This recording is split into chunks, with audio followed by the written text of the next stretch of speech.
Welcome to the second mini lecture for Chapter 10. We're going to kick it right off with global warming. And again, this is one of those subjects that is important to understand and give everyone the opportunity to express their own opinions. But I'm just going to give you facts here, and we'll talk more about it in class this week. So what is global warming? I'm sure you've heard about it growing up. It's just that increase in the temperature that we have in our air. And in the past 100 years, that has been climbing, and more so climbing than what scientists have thought that it would climb. So it's just the intensifying of the greenhouse gases that we see within the Earth's surface, and then how it interacts with carbon dioxide, especially with those greenhouse gases. So this has been happening really for over 100 years, and we've been trying to figure out what might cause this to happen. And a lot of it,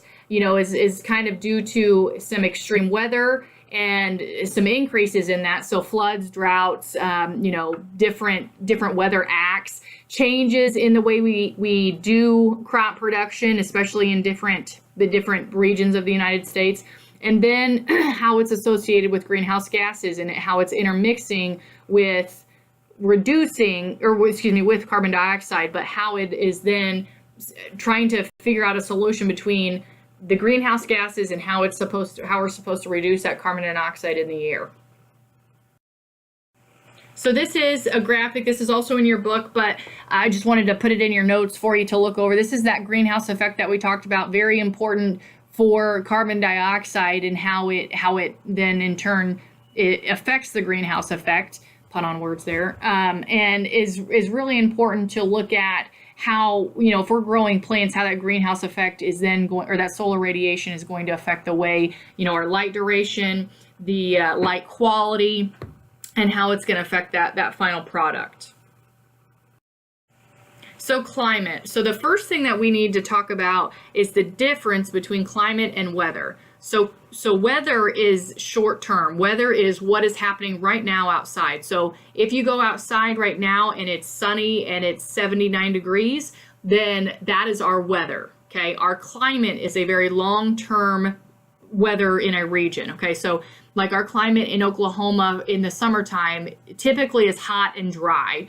And the climate in Alaska in the wintertime is very cold and snowy. So difference between the two. Again, climate is very long-term, weather is short-term, what's happening right now. So what are some factors that affect climate? Solar energy, like we've just talked about in these last couple slides, are really important. So what wavelengths are going through, how it's affecting what we're growing, how it's affecting humans, bodies of water. So anything from like lake effect snow, which we don't really worry a lot about around here, but lake effect snow is really a big thing with the climates within North America.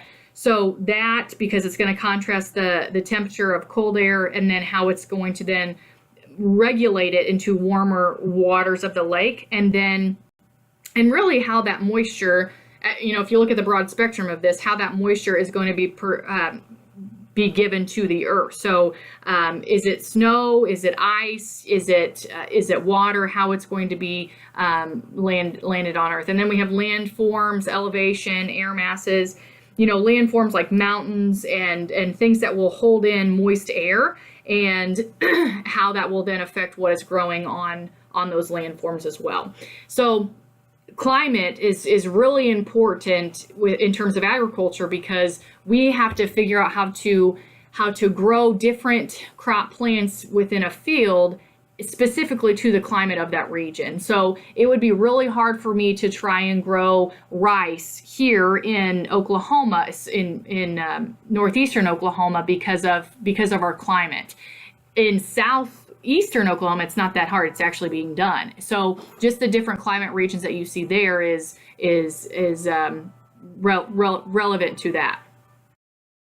So because of that, because of this climate and weather discussion, we need to look at the different classifications that we have. So Aristotle, I'm sure you've heard of him. He's a Greek philosopher. He came up with, a long time ago, he came up with the classification of the Greek system of and how we classify different types of climate. And so he just drew a circle, and then he put the equator in the middle, obviously the Arctic Circle on top and the Antarctic Circle on the bottom.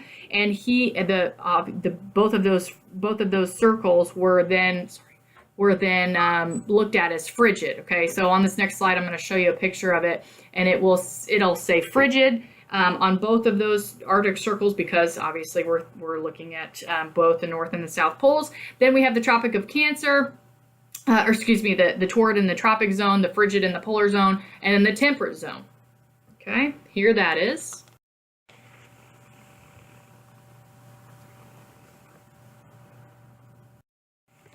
So more recent, we have the Köppen system, which was developed by a Russian-German climatologist in the 1900s and early 1900s.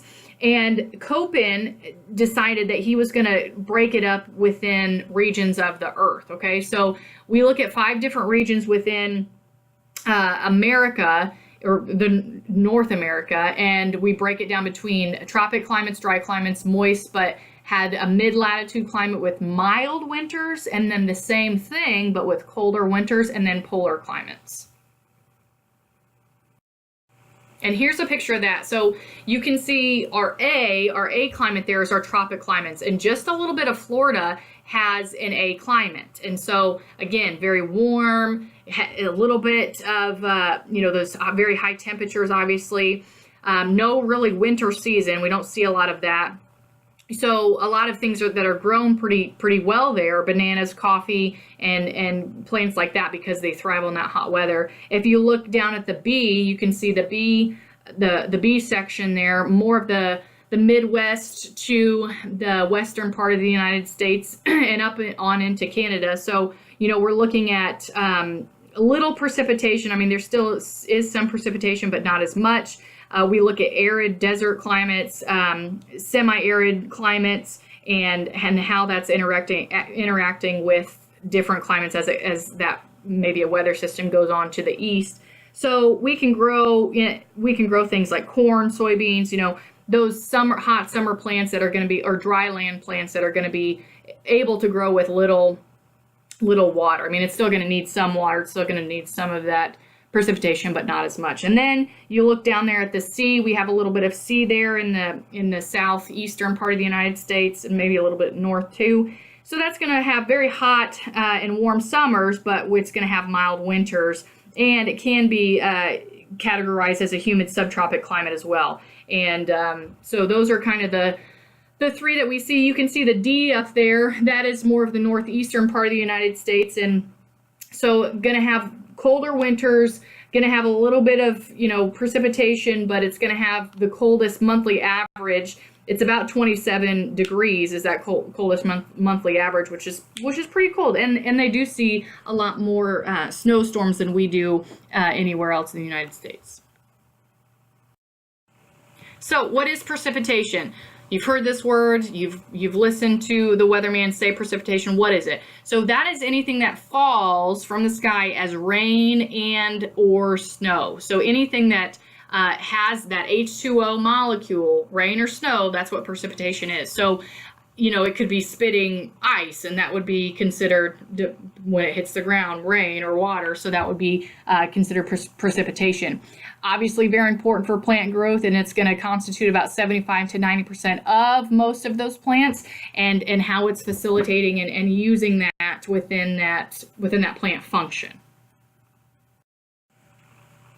So if we know what precipitation is, the water cycle, like you probably remember from your 6th grade biology class or environmental science class, is extremely vital, because if we didn't have that, we wouldn't be able to have oceans, glaciers, reservoirs, to make sure that we have a constant level of water. So it's also going to circulate through that water cycle. The earth will then just circulate that water, that H2O, through that water cycle. And I'm going to show you a graphic of it in just a second. So, when people think of the water cycle, they just think of water, going from one part of the atmosphere to the ground and then up again. But there's a lot of different things that have to run off to make that happen. So we'll look at that here in just a second.